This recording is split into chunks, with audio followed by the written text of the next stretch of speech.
you.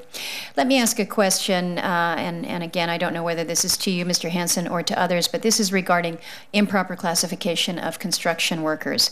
The Department of Labor has initiated a pretty major effort to ensure that businesses don't improperly classify construction workers as independent contractors rather than employees. I was just visited yesterday in my office by some in the Alaska construction trades that are concerned that some of the contractors that utilize construction workers on Alaska Army bases may be engaging in this process of misclassification.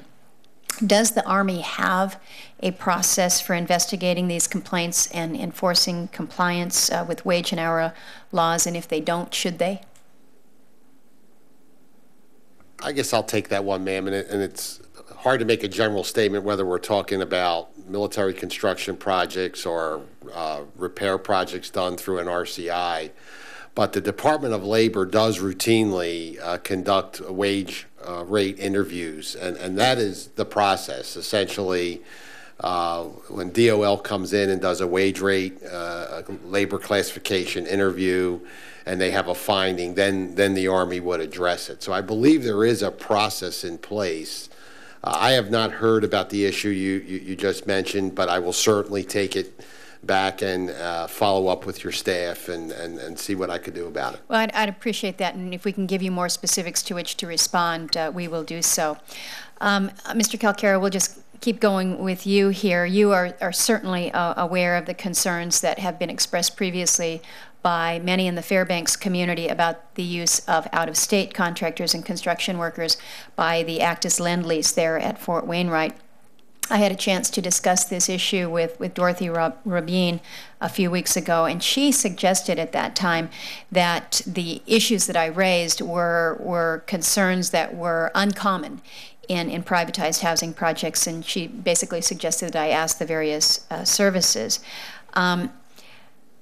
I know that you do have small business utilization goals, but that doesn't necessarily ensure that the local workers get the construction jobs. So the question is, do you think it's good policy to encourage housing privatization partners to use the local contractors and local construction workers for the privatization work, or is the department indifferent on this as an issue?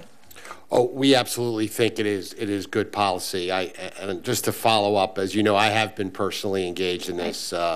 Which we appreciate. And I've done a deep dive on the metrics across the program. So I want to throw a couple numbers out there for the record.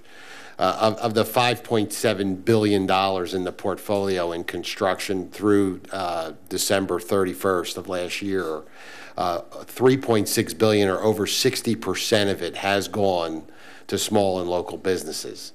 In Alaska, we are beating that by about 15%. We're in the 75 to 80% range. Now, so where's the issue? Because you're obviously getting feedback. From what my understanding is that while we have state licensed contractors, they may in fact have corporate headquarters in other parts of the country. They may in fact be augmenting staff with folks that are coming in from other areas of the country.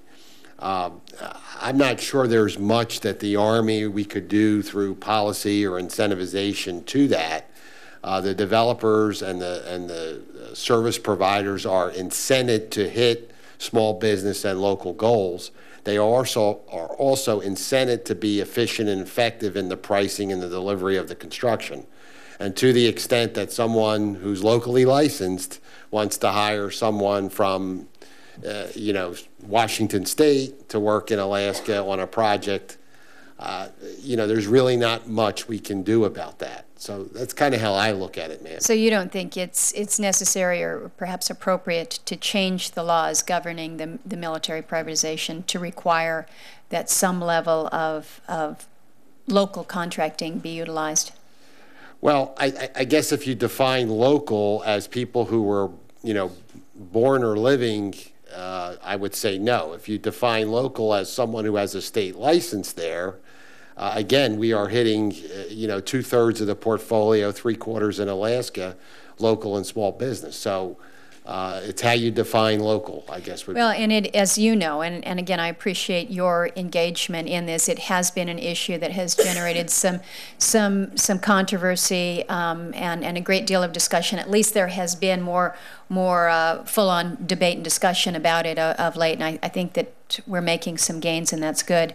Another issue that is in the same category, and Mr. Chairman, if I just can have another 30